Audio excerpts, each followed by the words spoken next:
up, guys? I'm Adam Hack. You're on the Adam Hack YouTube channel. This is the blind marrow. For people that don't know, here's what's going on. I'm making this video kind of in the middle of a slew of other clips and videos that I've been taking throughout this whole process of putting the Tremec T56 Magnum in the car. There'll be a longer video that comes out. It'll show a little bit of the clutch stuff, a little bit of the bell housing stuff. You know, spoiler alert, the bell housing didn't exactly fit. And, you know, a little bit more about transmission. All this shit's super hard to film, and there's no real good way of doing it, especially not having a lift. So I didn't really film as much of it as I would have liked to. But you gotta do what you gotta do.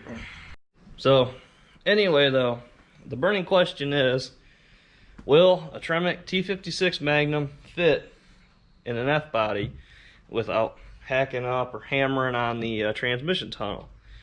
And I have the answer to that. Now, where was I going to go with this? Okay, the answer to it, short, you know, is yes, it will fit. It's tight, but it will fit. We didn't bang on this at all.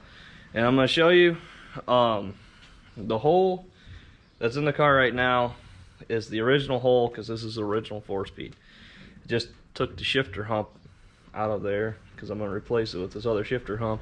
And the whole thing is we'll be able to service it from the top of the car, pull the shifter out and all that stuff from the top of the car, and you know, makes getting things in and out a hell of a lot easier than, like, you know, transmission, you know, or the trans fluid. Can't say gear oil because it doesn't use gear oil, it uses ATF. But anyway though, dumping that in, you just dump it right in from the top. And then, you know, you have the little fill plug out, all the fluid starts running out, put the plug in there, wham bam, you're good to go. You don't have to dick around with pumping it in there and all that crap. So, here's what we're gonna take a look at right here. Does it fit? Make sure everything's in frame good, and yes. So, on this side, you know, plenty of room. Over here, I'm gonna trim a little bit of this out. This has plenty of room. This is back, so I could take a couple inches out right there, and by I do it, my neighbor. And then, you know, come down and around on the other side, maybe take a little bit out up front, and we'll have more than enough clearance. This shifter, the way it's mounted, it's in the wrong spot. And what I mean by it's in the wrong spot is the shifter that I'm going to use, the Hertz Blackjack shifter, the boot and the shifter mechanism will mount right here. On the Tremec T56 Magnum, for those of you that don't know, there's 3 spots you can mount a shifter. This is the middle position here, the back position's right here, and then there's one that's up underneath the tunnel where you can mount a shifter if you're more further forward, like in a pickup truck or something. And that's kind of what makes the Magnum transmission slick, is and so adaptable, that's the word I was looking for, is you can basically fit it in anything, shifter location wise, and it works. Now the Blackjack shifter I got has a little bit of an offset on the stick, and I'll pull the stick out here and show you, and it puts it in the factory location. So hold on, right here is the stick. That's a good looking shifter stick right there, and right there's the offset jabby, and that will put my, you know, shifter in the stock location, which is what I want. So yeah, that's basically all I wanted to do, is answer the question, will a T56 Magnum fit in the car? Absolutely. The good news is I got to work this weekend. Well, that's not the good news, but after that I got a week off. I took a couple days vacation because I worked a 12-hour rotating schedule. You take 2 days, you get a full week off. And the plan is for this next coming week is neighbor, he's gonna come over and finish welding on the car. We're gonna do a couple evenings, and I'm hoping that we can knock everything out, you know, or come pretty close to it. And then I'm gonna, you know, clean the surface, prime it. I'm gonna put 1 layer of spray paint on it, and then I'm gonna truck bed line it, because I think that'll help dampen some of the noise and vibrations, and maybe help insulate some of the heat out. And then I'm gonna pull the carburetor and the intake off. We're gonna notch the intake, hopefully to alleviate some of the dieseling issues. Garrett's brother Cole has a LS swapped OBS, you know, old body style Chevy, and they put a 1-inch carb spacer on it, and it's a dual plane intake, and when you turn it off, it don't diesel or do any of that stupid crap anymore. So we're gonna give that a whirl. I don't have room to put a spacer on there, so the solution to that is take a die grinder and notch the intake. There's a little controversy about doing that online. When they just do that, they say you turn it into a shitty, poorly designed single plane intake, whatever. I don't care. If the single plane intake runs better or works better, then, you know, the next motor will get that. There's some controversy on it. And then after the paint and all that crap's done, I'm gonna throw the interior back in this thing, and all what's left to do after that is bleed the brakes, because we had to put brake lines, you know, on the new rear end. And then I got new studs that are gonna go here, so we can use, make sure, yeah, so we can go there.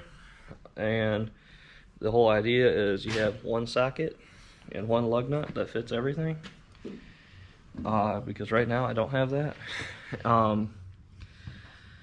And so that's about it, really. I mean, there's some little odds and ends, like the volt gauge inside the car that's not wired up. It's never been wired up. So we've done the LS swap. I'd like to have that, you know, done at some point, but that's not a huge priority. This alternator on here is not powering nearly as much crap as it would have had to power in 4th gen.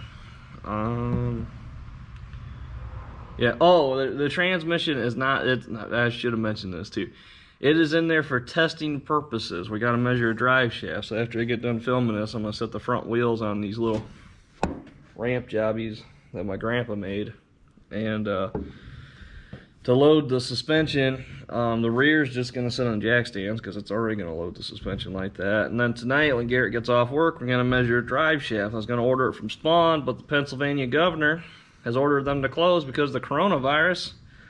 I can't remember what the hell his name is, but thanks, dude, for screwing that up. So I'll order it from somewhere else. But yeah, that's what's going on there. I get drive shaft measurement, get drive shaft ordered.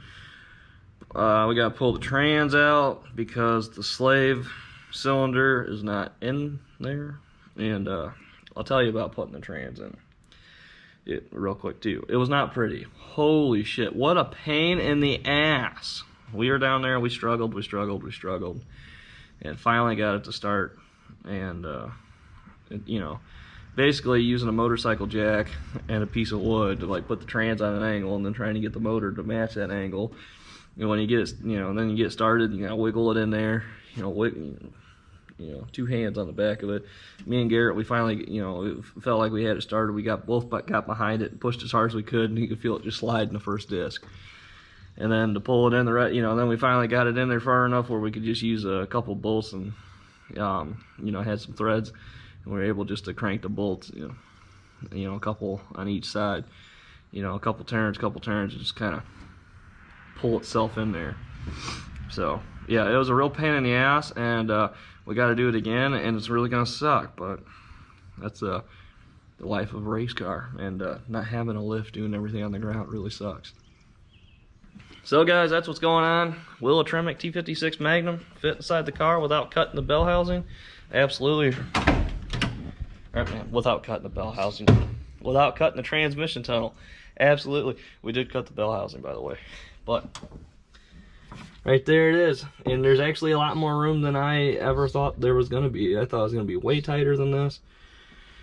And got the new Summit brand cross member, fit perfectly, and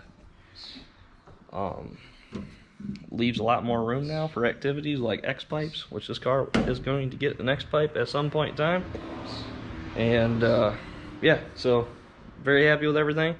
Thanks for watching. Like, comment, subscribe. Let's grow the channel together, because remember, I want to use this channel as a platform to show everybody just because you have a disability doesn't mean that, you know, it needs to hold you back. And eventually I'd like to be able to use this means to you know, to grow an awareness for, you know, vision impairments, and not have people look at their disability, but their abilities. And I want to use it to be able to give back to the people that helped me the most, which would be the Sight Center of Northwest Ohio and Toledo, Ohio. And yeah, they helped me out, so I'd like to be able to help them out in the future. So please like, comment, subscribe. I really appreciate it. 206 subscribers. Thank you for subscribing. I really appreciate it. We'll see you next time.